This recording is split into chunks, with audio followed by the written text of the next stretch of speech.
निर्गमन अध्याय 2। मूसा का जन्म। लेवी के घराने के एक पुरुष ने एक लेवी वंश की स्त्री के साथ विवाह कर लिया और वह स्त्री गर्भवती हुई और उसके एक पुत्र उत्पन्न हुआ। और ये देखकर कि ये बालक सुंदर है, उसे 3 महीने तक छिपा रखा। और जब वह उसे और छिपा ना सकी, तब उसके लिए सरकंडों की एक टोकरी लेकर उस पर चिकनी मिट्टी और राल लगाकर उसमें बालक को रखकर नील नदी के किनारे सरकंडों के बीच छोड़ आई। उस बालक की बहन दूर खड़ी रही कि देखे इसका क्या हाल होगा। तब फिरौन की बेटी नहाने के लिए नदी के किनारे आई। उसकी सखियां नदी के किनारे किनारे टहलने लगी। तब उसने सरकंडों के बीच टोकरी को देखकर अपनी दासी को उसे ले आने के लिए भेजा। तब उसने उसे खोलकर देखा कि एक रोता हुआ बालक है। तब उसे तरस आया और उसने कहा, ये तो किसी इब्री का बालक होगा। तब बालक की बहन ने फिरौन की पुत्री से कहा, क्या मैं जाकर इब्री स्त्रियों में से किसी दाई को तेरे पास बुला ले आऊं, जो तेरे लिए बालक को दूध पिलाया करे? फिरौन की पुत्री ने कहा, जा। तब लड़की जाकर बालक की माता को बुला ले आई। फिरौन की पुत्री ने उससे कहा, तू इस बालक को ले जाकर मेरे लिए दूध पिलाया कर और मैं तुझे मजदूरी दूंगी। तब वह स्त्री बालक को ले जाकर दूध पिलाने लगी। जब बालक कुछ बड़ा हुआ, तब वह उसे फिरौन की बेटी के पास ले गई और वह उसका पुत्र ठहरा। और उसने ये कहकर उसका नाम मूसा रखा कि मैंने उसको जल में से निकाला है। मूसा का मिद्यान देश में भागना। उन दिनों में ऐसा हुआ कि जब मूसा जवान हुआ, तब बाहर अपने भाई बंधुओं के पास जाकर उनके दुखों पर दृष्टि करने लगा। तब उसने देखा कि कोई मिस्री जन मेरे एक इब्री भाई को मार रहा है।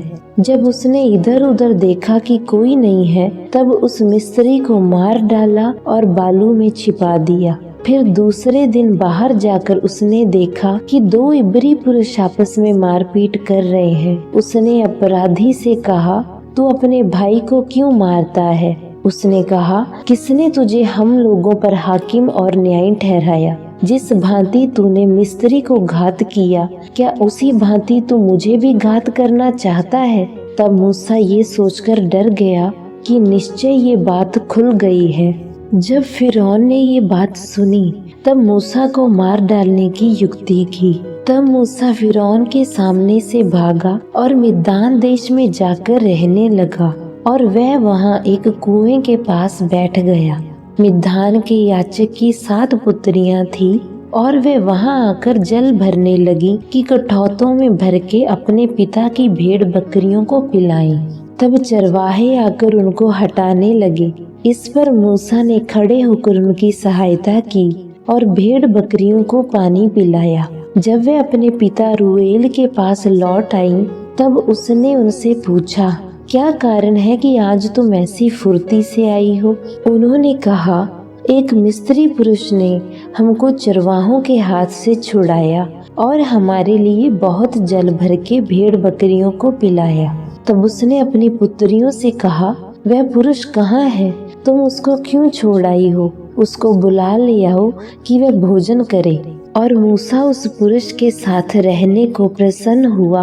उसने उससे अपनी पुत्री सिप्पोरा को ब्याह दिया और उसके एक पुत्र उत्पन्न हुआ। तब मूसा ने ये कहकर कि मैं अन्य देश में परदेशी हूँ, उसका नाम गेर्शोम रखा। बहुत दिनों के बीतने पर मिस्र का राजा मर गया और इजरायली कठिन सेवा के कारण लंबी सांस लेकर आहें भरने लगे और पुकार उठे। और उनकी दुहाई जो कठिन सेवा के कारण हुई, वह परमेश्वर तक पहुंची। और परमेश्वर ने उनका कराहना सुनकर अपनी वाचा को, जो उसने अब्राहम और इसहाक और याकूब के साथ बांधी थी, स्मरण किया।